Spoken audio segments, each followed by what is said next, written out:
I thought it'd be super fun if you can open up your phone right now and like log into your GoDaddy account. Oh, I knew you were going to ask me this. Yeah. Oh, are you prepared? Well. Okay, so guys, hang in there with me. So the more people I talk to who, not just like entrepreneurs, but creative people who have ideas, they have businesses they want to build, you start talking to them and they own at least like 15 URLs. So I feel like it'd be super fun if we sit here and we go through all of the URLs we own, because I need a moment here. I need a moment to let go of one. Oh. Like, this is a big moment for me. Not the... Yeah. No way. Yes, that one. You should have told me it was that one. You could have got like a real guest on. No, you are a real guest. Sort of responsibility. So this is basically me advertising for someone to go buy it. Oh, I see. I see. I'm not letting go of it. I literally, okay guys, this URL, I paid $1,500 for it, somewhere around $1,500 for it when I was 18 years old. I saved up the money and bought a $1,500 URL when I was 18 or 19, my freshman year of college, because I was so convinced. This was before YouTube was my job. I was so convinced that I was going to solve the music licensing problem. Yeah. Which now we have Epidemic Music, we have Artlist, we have all these companies that have now come and practically almost solved the problem that I solved 5 years ago. Because I was making these freelance projects and these music licensing companies were quoting me $1,000 for the song and I was only getting paid $500 for the video. And so that's when I bought musichustle.com and musichustle.com and pre-YouTube Sara. That was my thing. I did not want to get followers on YouTube. My thing was I was going to stay in Nashville. I was going to record these talented artists in Nashville, and that was going to be the Music Hustle YouTube channel. And I was somehow going to just build a music licensing company. I mean, it's in a way, I kind of wish you had done that. I mean, but I was so naive. I didn't know anything about the industry. Yeah, but... You know. Anyway, this is a previous chapter, but what you're saying now is that you're going to you're going to list it for sale? Well, I'll do it. I'll do it after, but I want to go through. I have a lot of random ones that I would really enjoy going through, and I think you should too. I want to hear what URLs you own. Okay. Do you pull it up?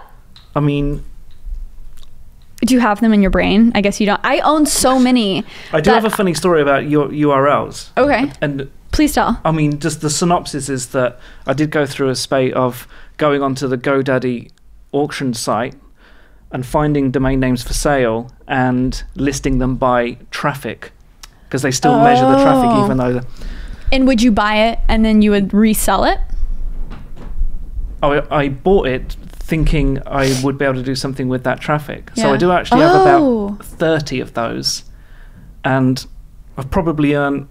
Yeah, I've earned nothing from them. So... Was your idea to buy those and then to put ads on them? Something. Like one of those horrible landing pages where it's just ads. Yeah. So I do have a lot of those. So I can't show you the account because it's embarrassing. That's the point of this video, Adam. I want to hear. But they're not just they're just like random alphanumeric, they're just strings. It's not like SarahPeachy.com. Well, that's actually practical. Imagine selling that. We'd be rich. Well, that's practical. I bought SarahDietschy.com and it reroutes to SarahDietschy.com. So I do have some practical URLs. No, they're good. You know? They're good. And then I have every version of Music Hustle for some reason.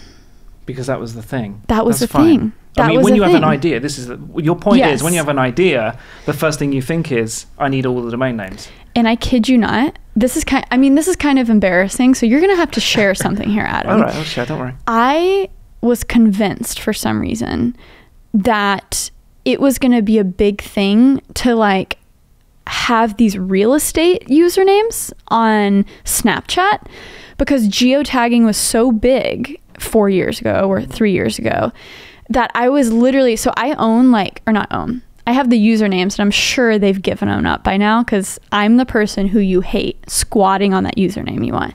I literally have like Dallas Homes and Miami Homes on Snapchat because for some reason I thought I was gonna like build this business that like was gonna geotag like properties and stuff.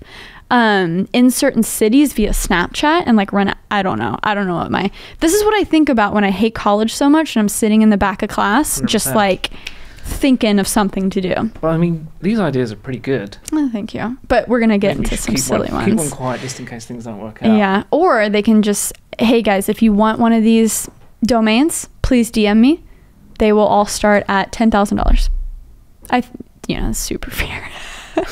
Just kidding. Feels like a bit of a random number, but yeah. Okay, so I mean, how good does that musichustle.com look though? I mean, that's a clean URL. I will sell this. Musichustle. Okay. Yeah, no, it's good. It's good. I'll sell this for like $5,000. I think that's reasonable. Okay. If someone wants musichustle.com, I will sell it to you for $5,000. Okay. And I won't give it up for anything less than that. For 5,000. Yeah. Okay. So I will squat on this domain until I die. Dallas Homes on Snapchat is 10,000. Yes. But Music Hustle, your life's work today is half the price. Yep. Okay. And then I used thatcreative.life. That's pretty good because my podcast, this podcast is That Creative Life. And so the website is no. That's a working URL. Unless somebody wants to buy the entire. If they want to buy my podcast for a cool $5 million, of course. Okay. All right. Phone will be ringing off the hook any second. Okay. And then I had these ideas for merch. Keep in mind, I've literally only sold two different lines of merch. Okay. But when I was really excited, I was like, I'm going to do every season a new line and I'm going to have a different URL for it. So I literally have springpeachy.com because I thought, ooh, fruit is seasonal and it could be like. That's yeah. On the scale of good ideas you've had so far, it's probably downtownjeans.com is pretty. So I was literally I was literally going to I know what that was. I was so pissed off that ladies here, guys, there's real businesses behind these. You fellas have no ideas. Pockets in women's jeans are awful. If you're lucky enough to have pockets, you can't even fit half of your phone in them. So I was gonna basically make women's jeans with like that were still cute and stylish with like big pockets.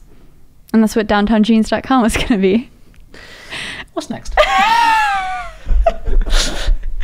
Okay. Oh, okay. These are real businesses. Okay. Scoutingspace.com. This was going to be Airbnb for filming sites. And so now it's a thing.